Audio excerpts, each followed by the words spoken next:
The transport vessel drifted through the soft glow of a distant star as Leon stood alone near the observation deck window. His reflection stared back with quiet determination.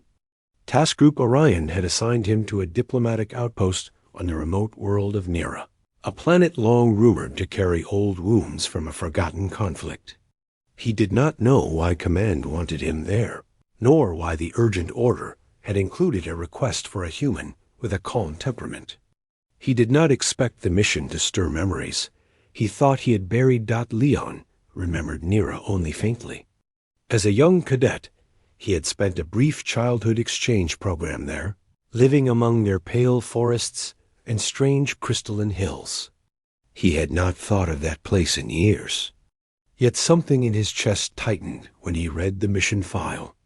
It contained only one line under special notes. A request had been sent by name, asking for him specifically. The small attached message was simple yet unsettling. It read, "Do you remember me? The ship landed under a twilight sky of deep violet. Nera's atmosphere shimmered with drifting particles that created natural auroras that floated like slow waves."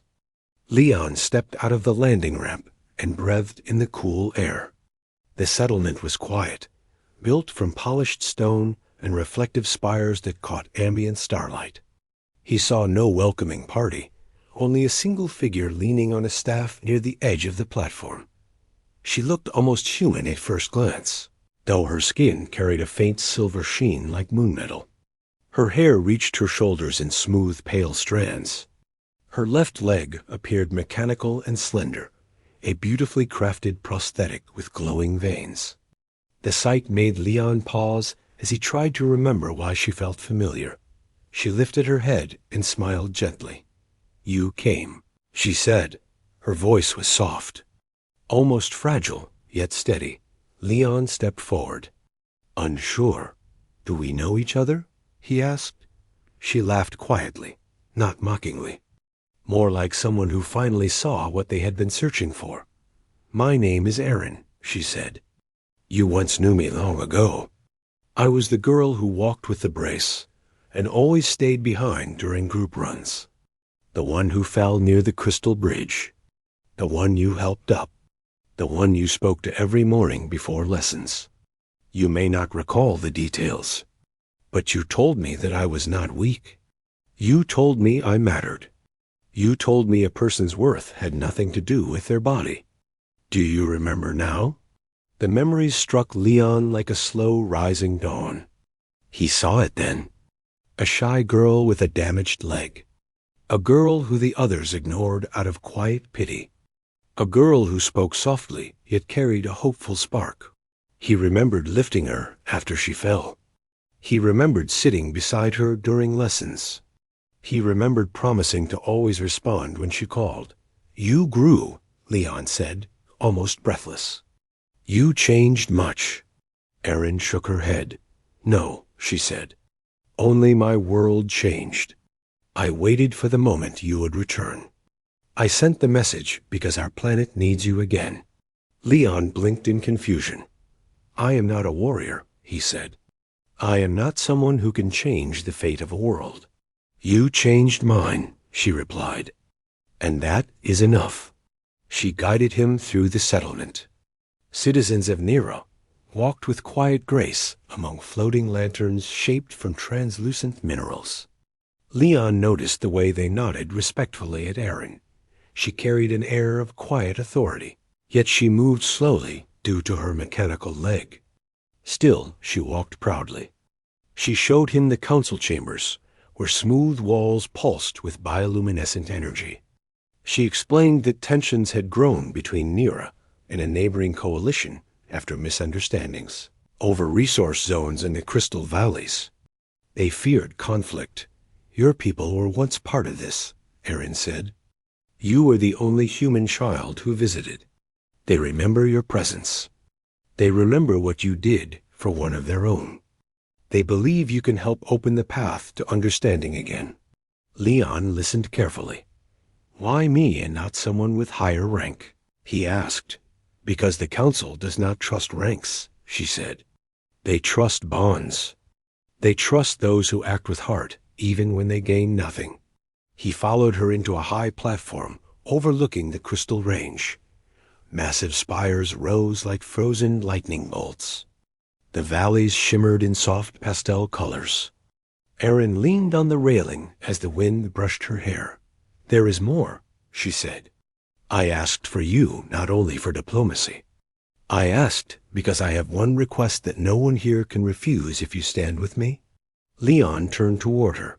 "What do you need?" he asked. Erin lifted her mechanical leg slightly. "This prosthetic is old.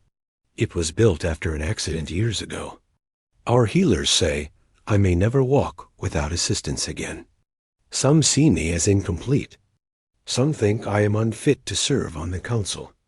They are not cruel. They simply believe strong bodies guide strong futures. I want them to understand that strength does not always come from the body. I want them to remember what you once told me. But to do that, I need the voice of the one who helped me believe it." Leon looked at her with a mixture of pride and sorrow.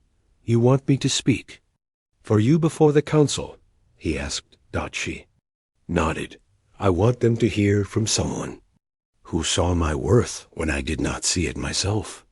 Leon took a deep breath. "I will," he said. The following day, the council gathered inside a circular chamber filled with soft crystalline light. Representatives from each region sat around a wide platform. Erin walked in slowly, supported by her staff. Leon walked beside her. The room quieted when they took their places. Erin addressed the council first. "I have brought someone from distant stars," she said. "Someone who knew us before many of you served." Murmurs spread through the room. Leon stepped forward and spoke. "When I was a young visitor," he said, "I met someone who changed how I saw the universe.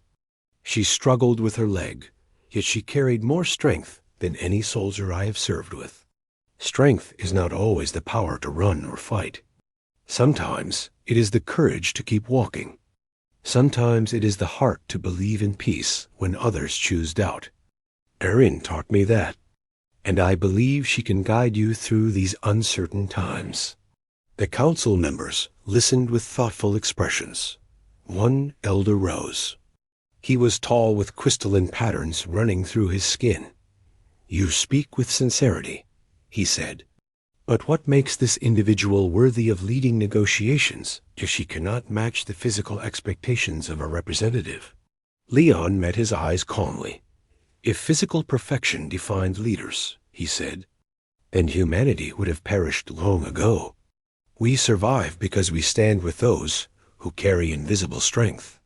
The universe is wide. You will need guidance from those who know how to endure hardship without losing their compassion. Erin is one of the strongest individuals I have met." Erin stood tall, though her leg trembled slightly. Another council member spoke. "We remember you," she said. "You were the young one who played among our hills. You are the same child who helped Erin when she fell near the bridge." Leon nodded. "And just as I helped her then," he said, "I stand with her now." Slowly, the chamber filled with soft conversation. The elders whispered among themselves. Erin watched nervously, but did not break her posture. Leon placed a gentle hand on her shoulder, giving silent reassurance. Finally, the eldest member rose. "We have reached a decision," he announced. "Erin will remain as our representative for the coming negotiations. Her strength is not measured by her step, but by her spirit. If she carries the trust of one who crossed the stars, we will grant her our trust as well." Erin exhaled shakily. Leon could see tears forming at the edges of her eyes. But she kept her head held high. The following weeks saw countless meetings between Nira and the coalition. Erin led discussions with steady confidence. Leon remained by her side, offering insight into human diplomacy. Together, they built bridges of understanding between cultures separated by fear. News of peaceful agreements spread across nearby systems. One evening, near the end of their work, Erin and Leon walked along a quiet path illuminated by glowing trees. The air was cool and calm. "You did much for us," Erin said. "Without you, the council may not have listened." Leon shook his head. "You were the one they followed," he said. "I only reminded them to see what was already there." Erin stopped near a small pond where floating lights drifted across the surface like tiny stars. "When I sent that message," she said, "I feared you might not come. I feared you might not remember me. But I hoped, and hope brought you back." Leon looked at her with gentle warmth. "I remember you now," he said. "Not just the girl who fell. Not just the one with the injured leg. I remember the girl who kept trying. The girl who shared stories of her world. The girl who always searched for the good in others. I remember all of it." Erin lowered her gaze shyly. "You speak as if you truly believe it," she said. "I do." Leon replied. They continued walking until they reached a small hill overlooking the valley. Erin leaned against her staff. "There is something I want to show you," she said. She touched a small crystal embedded in her prosthetic leg. The mechanical joints shifted softly. Then a pale light spread across the metal surface. The leg adjusted with improved mobility. She took a slow step without the staff. Then another. "It is a new stabilizer our engineers created," she said. "They finished it this morning. One of them said I inspired them. They said seeing me stand before the council gave them hope. They wanted to give something back." Leon watched with admiration. "You walk well," he said. Erin smiled. "I still need practice. But I will get there." She took a careful step forward. "Leon," she said, "do you remember what you told me when we were children? You said that no matter how far I traveled, I should never believe I was alone. You said someone would always answer if I called." He nodded slowly. "And you called," he said. "So I answered." She looked at him with eyes full of gratitude. "I am glad you did," she said. In the days that followed, Nira celebrated the new accords with festivals of light. Music echoed across the valleys. Erin walked among her people with newfound confidence. Leon saw how children looked at her with admiration. She moved as someone who had finally stepped into the place she always deserved. At the end of his assignment, Leon prepared to leave. Erin accompanied him to the landing platform. The sky shimmered again with soft auroras. "You will return someday," she said. "I will," he promised. She reached out her hand. He took it gently. "You helped me believe in myself again," Erin said. "Not because of my leg or what I lacked, but because of what I carried inside. I will not forget that." "And I will not forget you," Leon replied. The ship's engines warmed as the boarding ramp opened. Erin stepped back and raised her hand. "Safe travels," she said. "And thank you for remembering me." Leon smiled softly. "How could I forget?" he said. The ramp closed. The vessel lifted off, rising through the glowing sky. Erin watched until it vanished into the stars. She stood strong, her mechanical leg glowing gently as it carried her weight with quiet resilience. For the first time in many years, she felt whole. And somewhere far above, Leon carried with him the memory of a girl he once helped, who had grown into a leader capable of guiding worlds. A girl who proved that strength came in many forms. A girl who called for him across the years. A girl he would always remember.